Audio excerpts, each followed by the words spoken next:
Hi. Good afternoon. Welcome to the Friday lecture.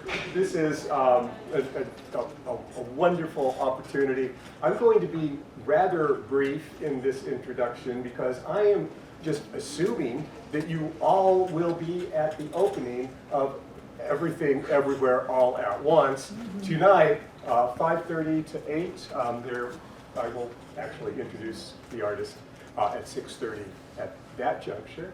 But again, thank you all for coming. Thank you for new guests who have just come to Webster University. And it is my honor and pleasure to introduce our artist and my dear friend, Rebecca Olsen.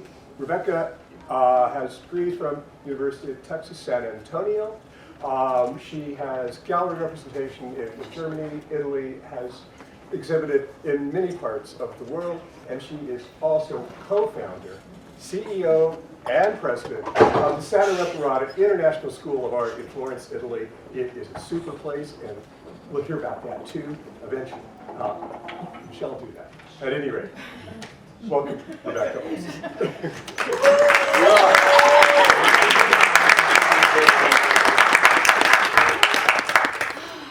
Well, if you do come to the show tonight, you will know that if I am a hot mess right now, that's why.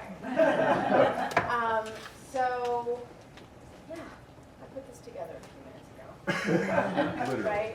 Okay, so I learned early on that it's just easier to be yourself and disclose things than to try and pretend to be anything that you're not. I'm tired, and I've worked really hard, but yeah. So we'll see if I can say anything that makes sense. So this is a slideshow I put together. Let's see if it makes sense. So this is me. This is my studio. All right, we're starting off really well. Okay. This is my grandfather, Jim Harmon. One of you have been to Dick Blick's, that was Art Mart. Well, that is my studio. Okay. My grandfather with Tom Sutherland, actually, in St. Louis. He was the founder of the Art Mart. So the legacy of arts in my family began a long time ago, and in St. Louis. So it's really exciting for me to be back here. My father actually had a show at the Hunt Gallery, and I wasn't able to be there for it, but it's really special to show and place with him. I know he would have loved to be here. He's not in this slideshow. I am remiss that I did not put that in there, but again, you'll see the show. It will make sense.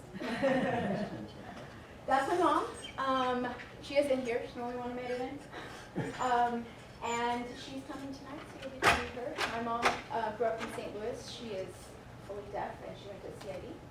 And she is an artist as well, as my father is an artist, and she worked in abstract geometric art in the 1970s. You'll see some influences there if you come tonight. Anybody not planning on coming? It's a shame.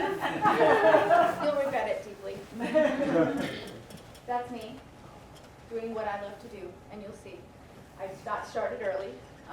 A lot of people will ask me, wow, how did you do that one night? And I said, well, I started then, and I just did that most of the time. And one of the things that this whole show's about is ADHD, which I have, right? Also, not shocking to anybody who knows me. Diagnosed during COVID, when my son got diagnosed in Europe. That explains a lot. But one of the few things that tethered me to the real world was drawing. And it started very early on as the one thing that I could do that really silenced my mind and gave me reflection and the ability to sit still. So, yeah, we're just, anyway, so, again, order. This was my studio during COVID. So I decided to start this lecture not going all the way back. I will probably jump around a little bit, but I want to talk to you a bit about process. So this is my studio right when COVID hit. This is in the studio now. And we're going to talk. So actually, Terri and I were talking the other night, and she said, I want you to talk about this. So I think a lot of us, especially women, imposter you know, whether we want to admit it or not, ergo imposter syndrome. But what I learned as I went into my studio and decided that I was going to commit myself to this career and to the studio practice, that the hardest thing was getting over that, because it is the thing that trips you up, right? It's yourself, it's your own mind. It is your critical voice sitting in the back of your head going, that's the wrong move. Nope, you should have done the other thing, and oh, that was better before. And while you're making it, that it's just really super unhelpful. And I was thinking, as I do all the time, and I thought, well, is there a way that we can think about failure differently? And Terri, we were talking to like this. But what if we think about failure as simply an unexpected result, right? I think we all have this idea that life has a destination, which, you know, it is such a cliche. It's not the destination, it's the journey, but it is actually so very true. There is no destination. That's the destination. Let's find it quickly. Jumping around here. There's a reason. So first of all, speaking of failure, when I decided that I've been doing I had been working primarily in painting and drawing, and my roots are in printmaking. My grandfather's a printmaker, my father's a printmaker. I grew up in a printmaking studio. I just found a print, my brother sent me a print that I had done when I was 14. Had a friend of his wanted to buy. I probably made my first print when I was 4 or 5. And what I did know was that there were a lot of rules. You know, bevel your plates, clean the plates, you know, cover the, lots and lots and lots of rules. And I kind of, I guess you probably did figure that out. Rules. One time, so I, as a way to give myself a jumping off point, was I am going to fail. So I am going to purposefully do all those things that you're not supposed to do, and I'm going to use that as my jumping off point, right? Because you get in and you're sitting there in front of your piece of paper and you're like, what am I going to do, right? Like, where do I start? I haven't done prints in a long time, and I need a place to start. And it is that moment. That's you're standing on the edge. Come to the show. That's what I'm talking about. And that moment, it's the first step. I thought about this last night, and I said 90% of the effort is in the first step. Once you start walking, you just go. But it is that first step. It is the first mark on the page. It is the first word out of your mouth. It is the first thing that you make that first decision, and oftentimes that's where we get tripped up. That's that anxiety of getting it wrong, right? And so we have to dissociate from that moment and just step into the void and allow whatever is going to happen to happen. So this was really intentionally about that. And so they're not great prints, but I kind of liked them. You know, I liked what was happening, and it was, again, it was the process of doing it. This was the final work I was making. I knew that. This was an inspiration. This was pushing me in a direction that I knew I was in the middle of, right? I was going somewhere. And I started putting them up, like, because, you know, I don't know if you've done printmaking, but, you know, there's always a part like, oh, I love that. Oh, damn, I got that wrong. You know, smudge the page. I'm like, oh, I mean, kind of just cut it up. And then I'll just glue it back on the page and use Elmer's glue. I mean, who really, at the end of it, I mean, I'm not at the MoMA. Nobody's going to be like, these are archival. I don't even know. It doesn't really matter. I am not a famous artist. Nobody cares. Really, me, and the only person giving me a problem about it is me. So you'll see. I think they're really fun. And I don't even know what happened to them. But you'll see I did all these little grids. Again, you'll notice patterns here with grids.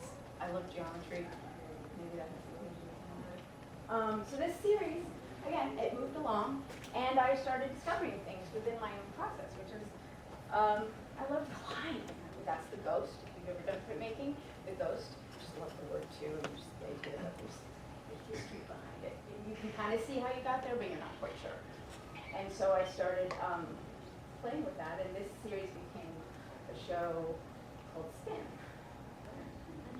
sold that to architects. Back to the studio, but avec des enfants. So those are my children. I'll be showing a few of those.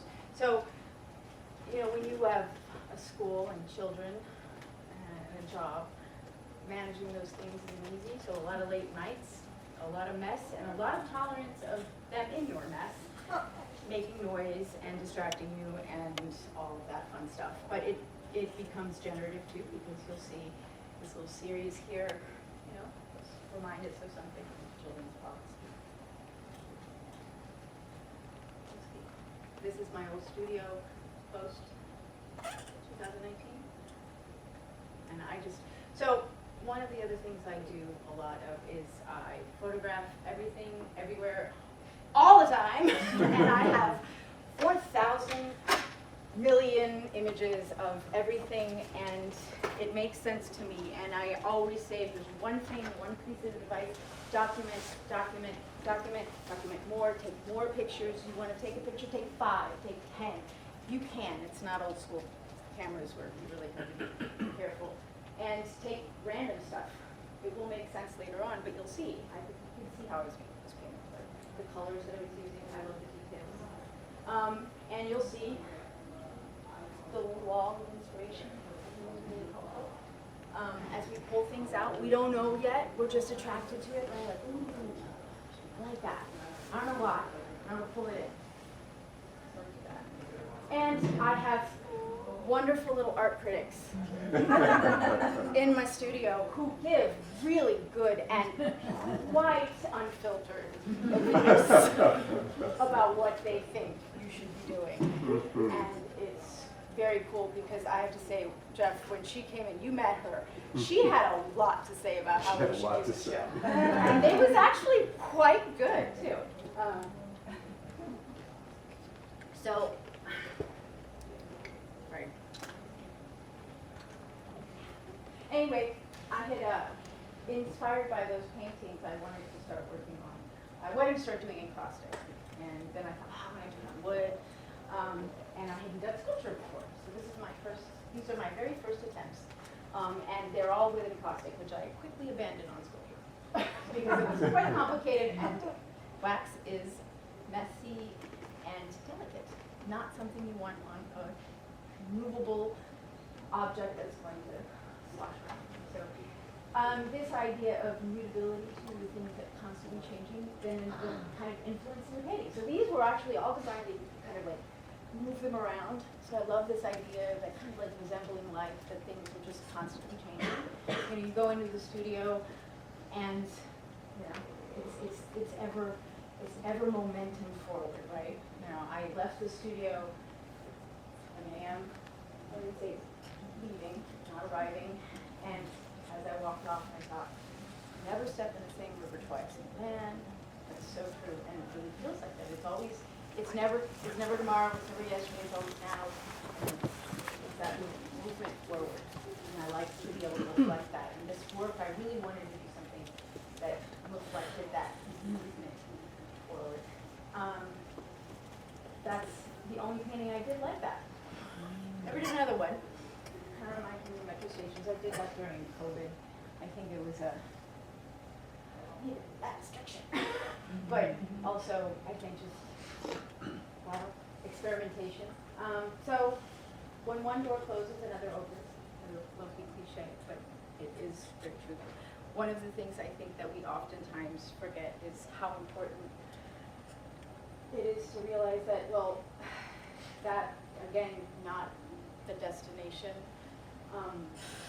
Oftentimes the things that we think are going to be the worst things that happen to us will be the best thing that ever happened to you. That biggest failure, that hit the bottom moment is literally the thing that bounced you back up. And COVID did that for me in a big way. So I don't know who else, like COVID was just, you know, I don't know how many of you feel that was like there was the before COVID and then there was the after COVID, right? We all live in the after now, but it felt very much, and I like nothing will ever be the same. And it actually really changed me in pretty profound ways because I hit bottom. I hit bottom. It was the hardest thing I have ever lived through. I saw my world just tank.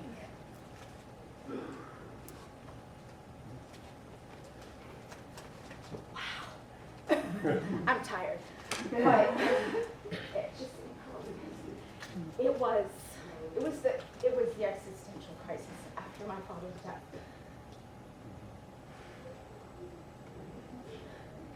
That hit, and I think not so many of us, well, sorry, everybody felt that way, I think. That moment of, God, I could lose everything.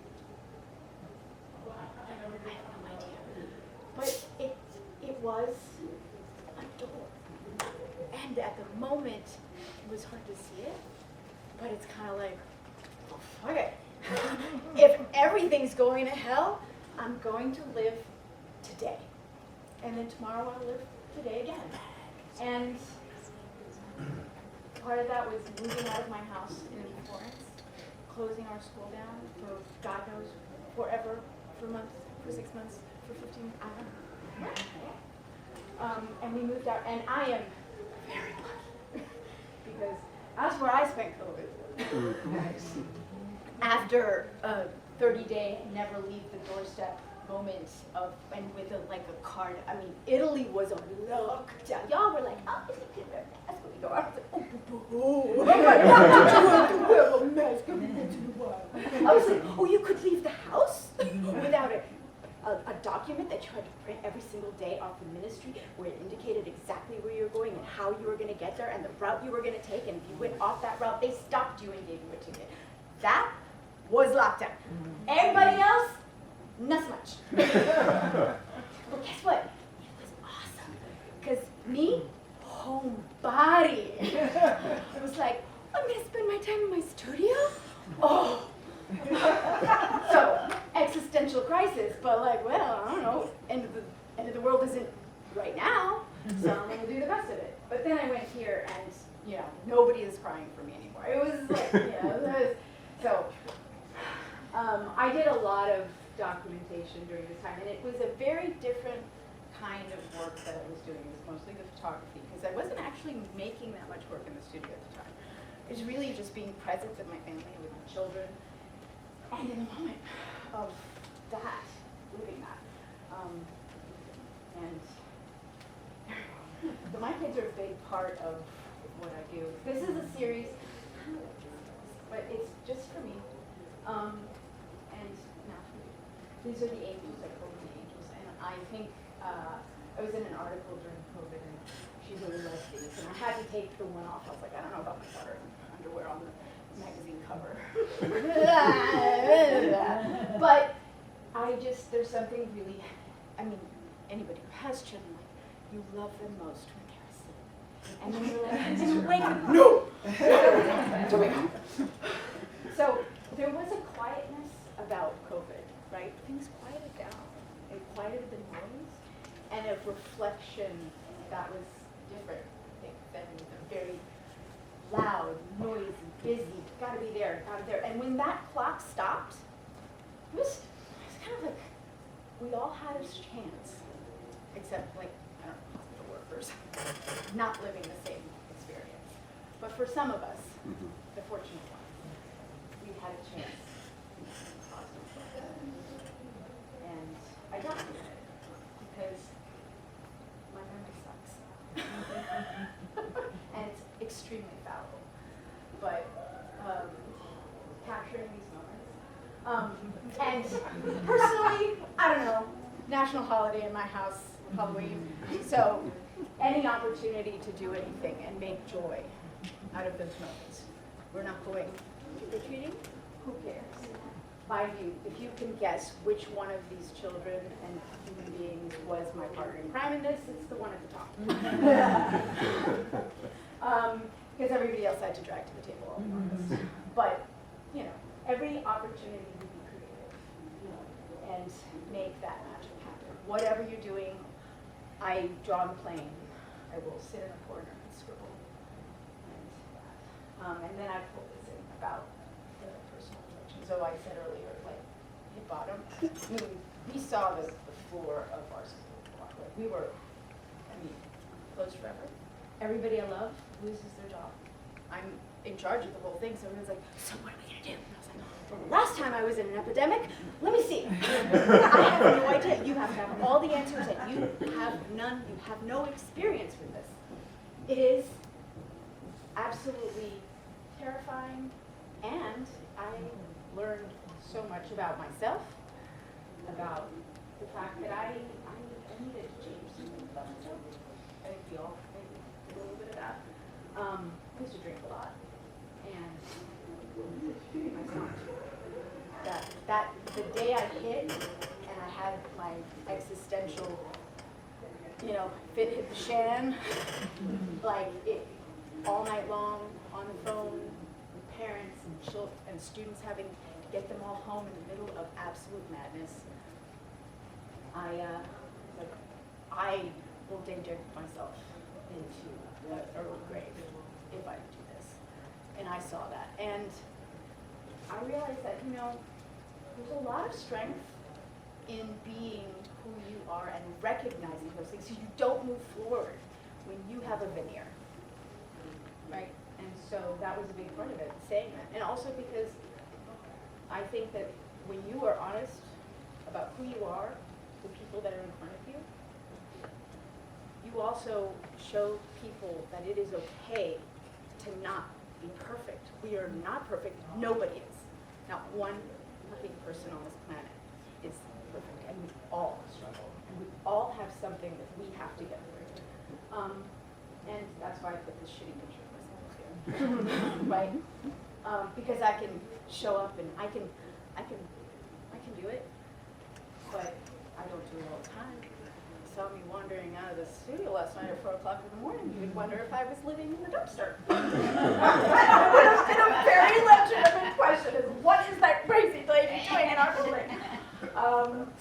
But I had a great studio here, so this is my studio. This is actually some work that I started towards the end of it. Other stuff.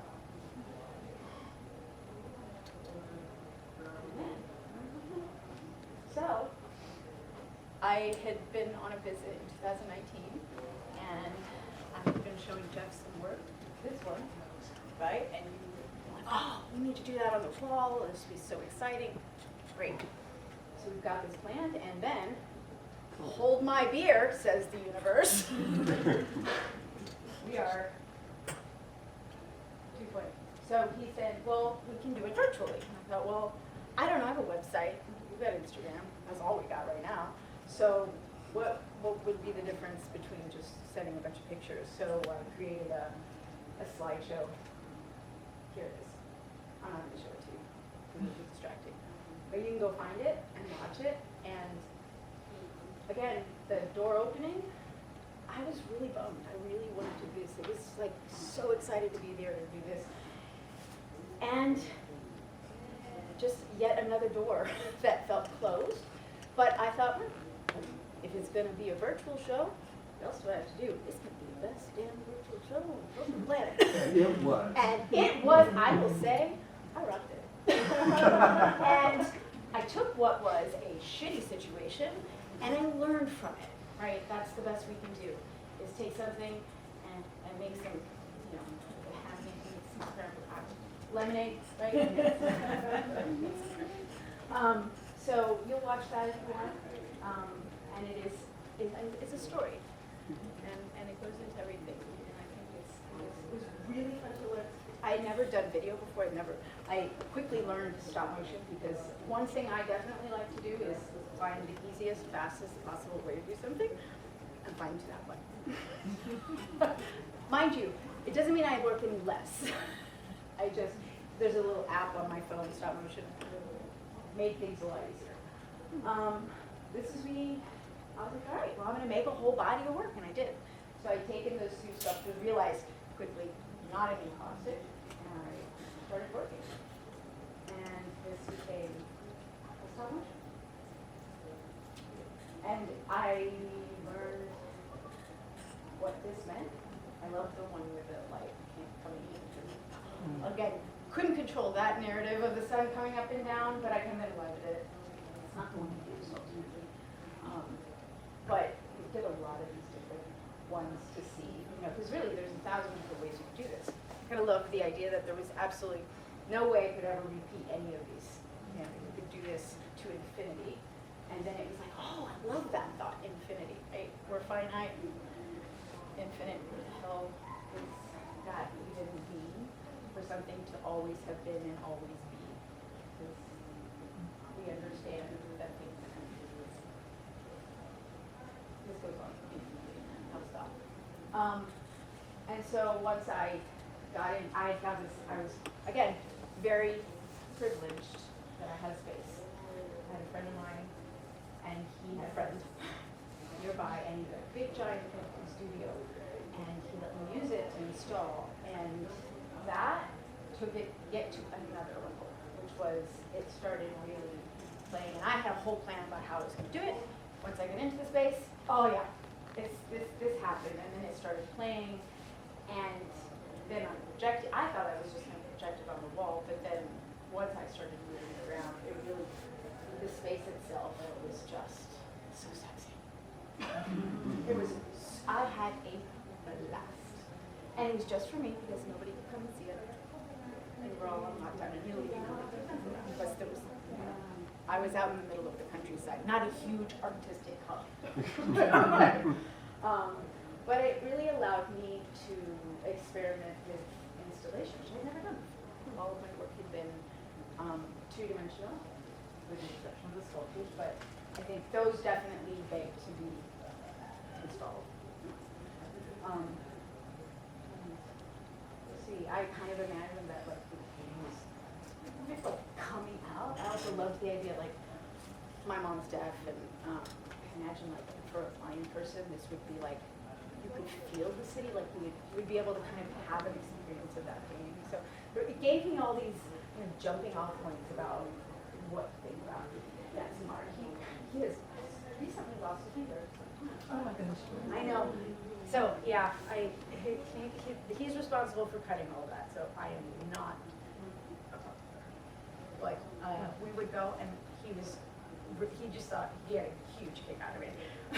And also in his dumpsters and trash cans, I was like, ooh, this is good. I'm like charting away tons of like random stuff. I also did this. There was a show during and it was called Dante Non Era Qui, so we hosted this theater group on the top of the hill. This is an early painting. I'm not showing you any of the early work. I just decided to start at a certain point. And so you saw a lot of, all of my work was purely abstract, and then working with the city. But you're all coming tonight, and you'll see there is a grid. And this will make sense, because I didn't realize I've been making grids the whole time. I mean, I guess I could have realized it, but you realize it when you're like, oh, a lot more grids than I thought I did. This is one of the first ones I did. You'll see the influences of the printmaking. Because I don't know about any of you, but I kind of always love the plate better than I do the print. I love the plates. I love the wood. Just like, and then you print, and you're like, huh. I mean, there's just something about that solid plate. And this is just bookboard and silver paint and pigment that I brushed into the lines that I cut. So it kind of is, looks like that. Another good. This I did, I wanted, well, my gallery in Berlin asked for a small series of work, and I thought, well, I've got to show them. Great, I'll film it to show the process. So I did this in like 2 days. Again, but the modularity of it, the way I work is in this layers upon layers and moving and editing and changing, and that, you see that when you see them all together. Granted, they've been distributed and they're all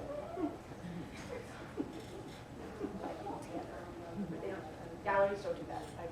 They like to sell one at a time. That's a really early one on cardboard. I can just move, and I have a lot of cardboard. So opportunity, right? Like, you move, you have cardboard. Canvas! And really that, idea that like pretty much anything can become a tool or a supply, when you flip that switch, it's kind of exciting because it is so generative from just like getting into your studio and start to play instead of start to think. It's for me very successful. These are the first encaustics that I did. You'll see the encaustics that we did. And I kind of love it. And it's also got that carving, so all the lines are carved. And I don't know if any of you don't know what encaustic is. It is a, I'm using that, sorry. So you take beeswax, you add damask resin, which makes it hard, and then you add your pigment. So I had some mentoring for a good friend of mine who recently passed, Allison Cook, but I was kind of self-taught and definitely lost a couple of years off my life. I was like, oh, that's the temperature. I'm like, so.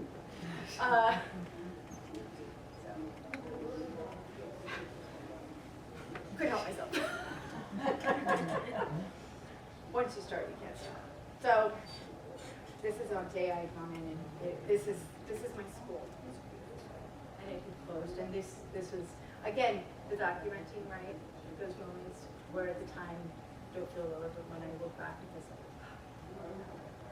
that was rough. I mean, when I walked back in there, it was like out of an apocalypse movie. Like, you know, there's a coffee cup and, you know, like notes. I mean, we just like put our stuff down and came back 8 months later. I mean, that is 26, but that is weird. And it was weird to walk back in there for those of us. By the way, Alex and Michelle, I have my colleagues here.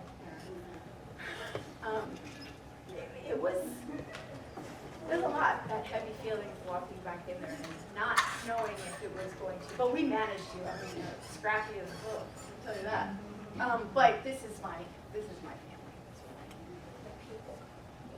Really amazing. Because I think if we all learned that the only thing that's really completely important on this planet is people that we're with, right? When we say you could be stuck in an elevator if you're with somebody that you know, make it fun. It could be the best time of your life. And I've got some really good stories about horrible things that are awesome stories now.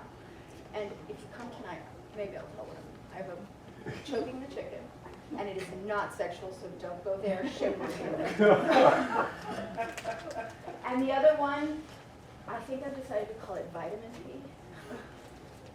It is.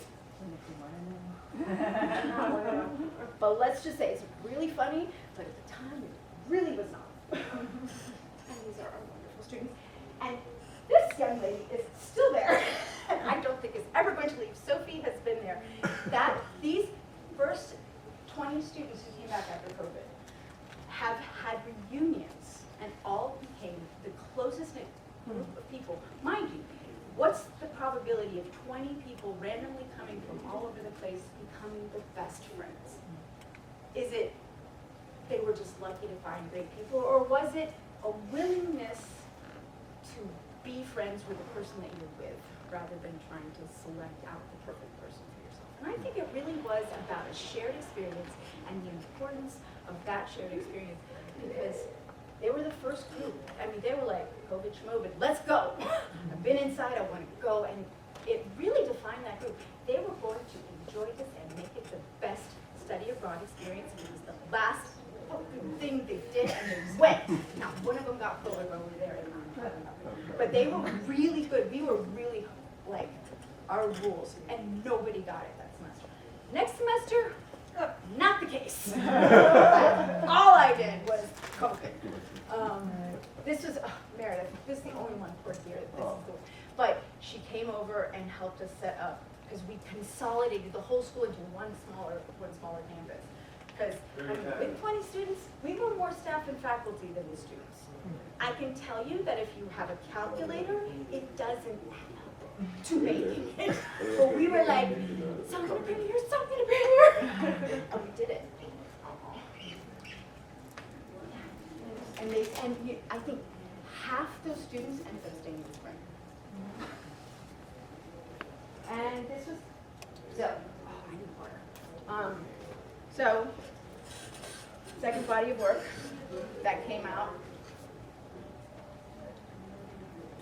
I did this in the summer of 21. And this was pretty much open woman. This is 1.5 meters by 1.5 meters. And I think I had done color. I was like, all right, time to do something else. And I do that. I've changed a lot because I get bored. And so I needed to change the color palette. And this is the color palette you'll see in the gallery. The yellow was, I love yellow. And this was a rough painting because it's a lot about balance. And when you're working with, especially in layering and going back and scratching it and taking off and putting it back, this took a long time compared to some of the other things that I've done. Because I was learning how to make it while I was making it. And I was telling you, I was having I kind of have these like weird conversations in my head where it's almost like personification of this art, where we're having this conflict with you, so I don't know, and it's, I'll sit and think that because there's something to balance, right? Symmetry is boring. Nature teaches us that symmetry is boring. But balance is important because when it's off balance, you know it, you feel it. And so these were hard for that reason.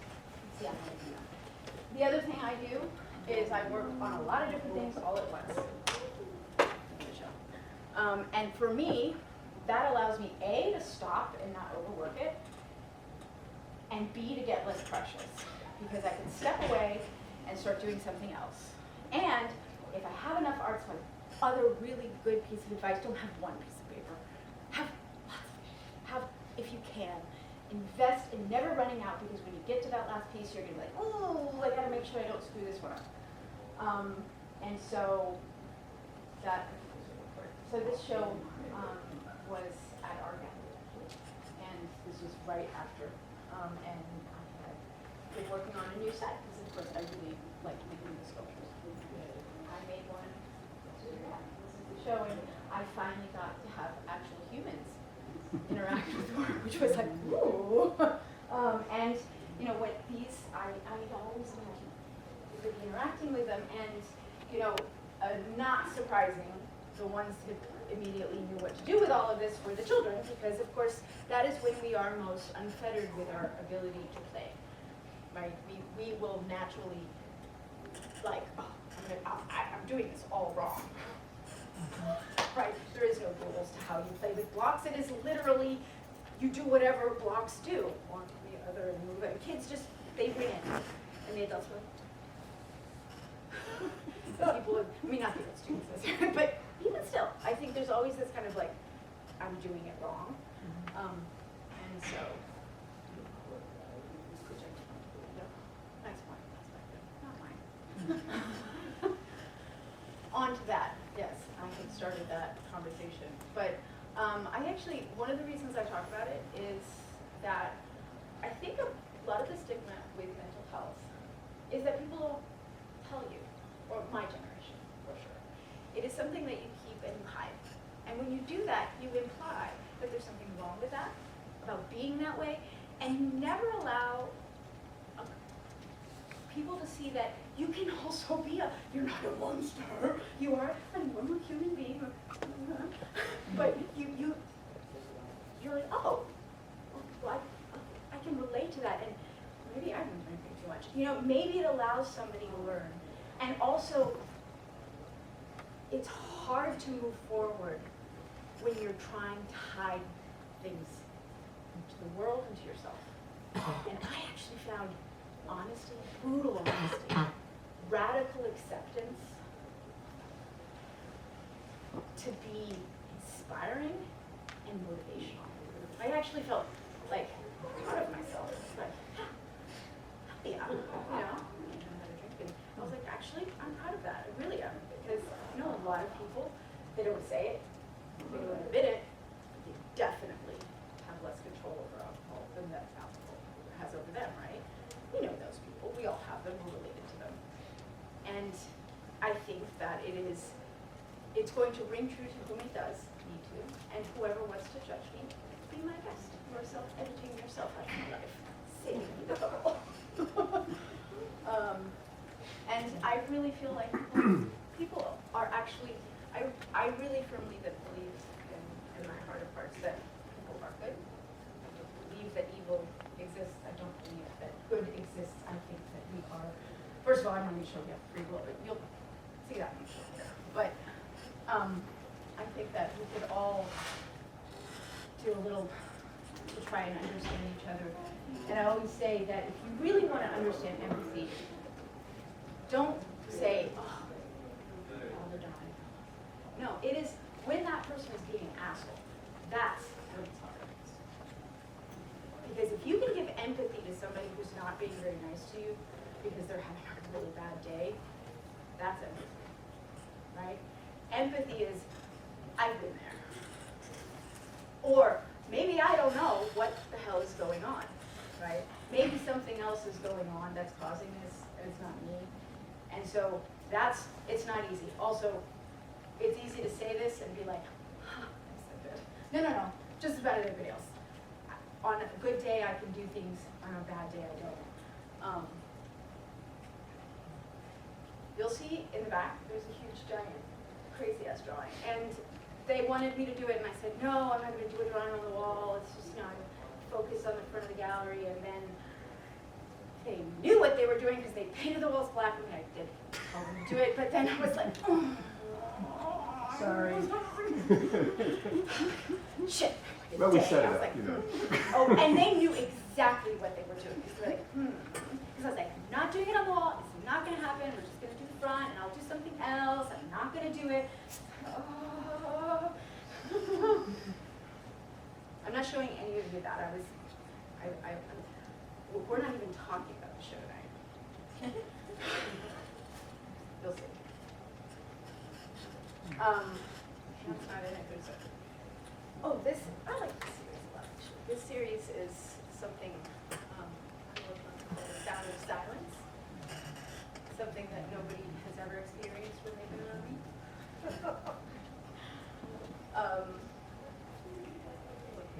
That is me standing on my desk, and that is my desk where I draw and answer the phone. Like, did I pick a pic? Oh, I did. There we go. That's my new studio. And now my old I love this painting. It's really fun paintings that I've done. This is all in plastic. This was a lot of learning to do it. I love this. But there's only so many, and I was like, you should go back and do more of those. But I will, maybe. There's a word for that, synesthesia, to see things, or just like watching people do things on, this isn't YouTube, like I spent a good portion of my childhood peeling glue off my hands. I was not paying attention in school, but peeling glue off my hand was an activity and this has the same effect for me. And I love the texture. So as much as I'll have 1,000 ideas and look big and do that, I can get lost in all of this for hours. This is like drawing in a physical way, getting those surfaces. I just fall into them. I love them. I document photographs around the city too. So this for me is kind of like looking at the walls of the city and seeing all that history of marks. I like antique furniture and I like finding and discovering things. And this for me is like discovery in the process. And this is just me probably talking on the phone, but showing what that is. And this is a show that it's actually kind of important. Men invited new arts. And it was in the middle of the other show. 5 minutes. I don't know. Okay. Basically, we're Sisyphus rolling a rock up a hill, and it's really hard because it never ends. I have 5 minutes. I'm trying. But okay, this is my COVID ball. It's actually in the show, so it's the one work I'm going to show. But this is kind of important because it took the work in a direction, and I cut up all of my COVID journals, all of those writings about how to get through it, like maybe I'll become a voiceover actor, weird ass shit, and I am not actually kidding. I researched that. She actually said that. I do many things, lying isn't one of them, I definitely did that. And it's in here somewhere, but you can't see it. Again, hiding, there's that, I love that idea of hiding. I want to show it, but I don't want to show it. And so I created this ball, and it was Sisyphus's ball. I don't know, if you don't know who Sisyphus was, he was punished by the god. Did you see that in the movie Chaos with Jeff Goldblum, my new boyfriend? Long story there, sorry. Sisyphus, ball, uphill, there. Motherhood, pictures, pandemic. Obsessive writing, cutting, destroying, remaking, layering, balls. There we go. Thanks! Great. I loved it. I loved it. 4 minutes. Okay. I mean, I work under pressure. Okay. Circle, really important. This means infinity. And then somebody during the show was like, did you know with a little dot in the middle, which is what I had to use to make a circle, it said the return home, which a home was became a whole symbol of this show. And it was like, oh, one thing leading to the next. It's a map of me. It's a map of my history. It's a map of my family. It's a map of everything. And this is where it all kind of started. And I kind of loved it. I was like, I want to do it. And that's one of my father's ceramic pieces. These are all sold. Collected pieces of my mother's. So I'm incorporating little Suzanne as well. That's because I had to spin it. I figured out how to make a circle without that. And I made a big ball because, you know, last day of the show, or the last day of the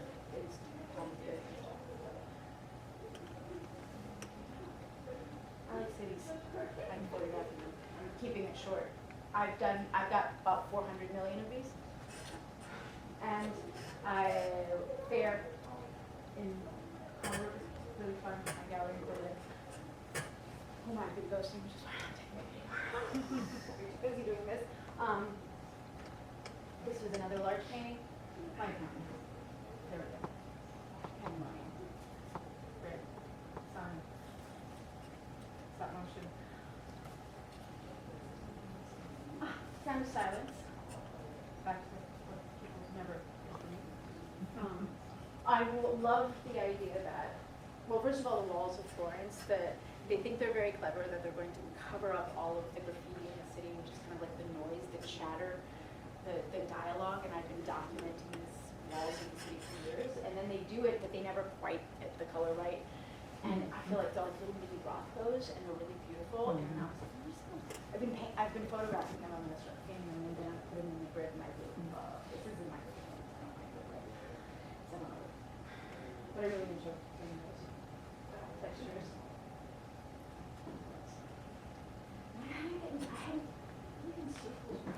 Circles me to make my work.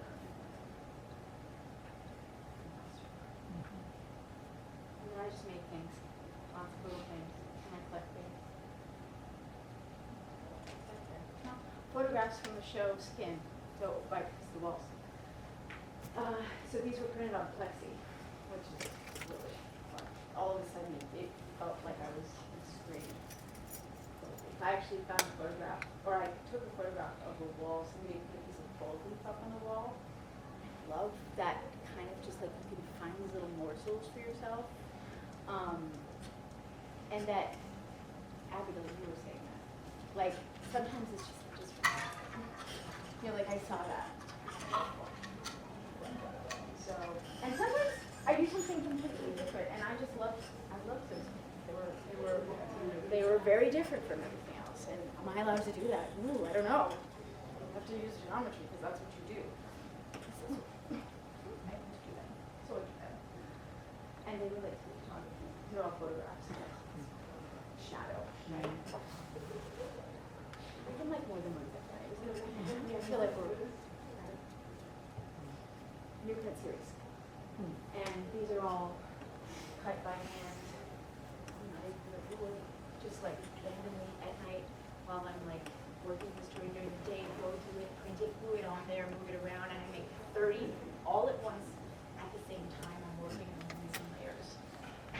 So these are the prints as they evolve forward, kind of following the other work. So I'm doing all of this at the same time, looking at like I will be making prints and I'll be painting these sculptures, and they're all influencing each other. The edge came out of the last show, which is, again, like I said, that feeling of being on the edge of something, right? Teetering on the edge of, and what I realized that, this wonderful moment was that, for me, that when I get into flow, it's like you elevate off. Like you are just simply outside time.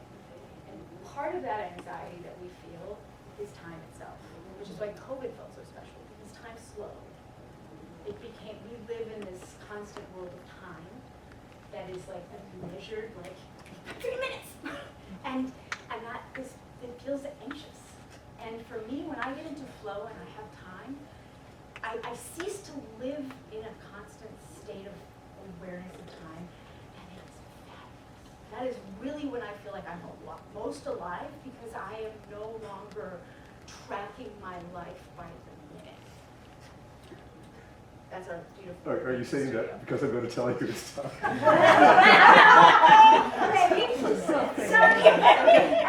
Circles. Drawing. Oh, look, I made a whole other series of work around circles and drawing. Look, more prints. I make a lot of work. These are carved circles. Yay, circles. This is me in my studio. Look, I'm carving things. The end. And that, I have no idea why that's there.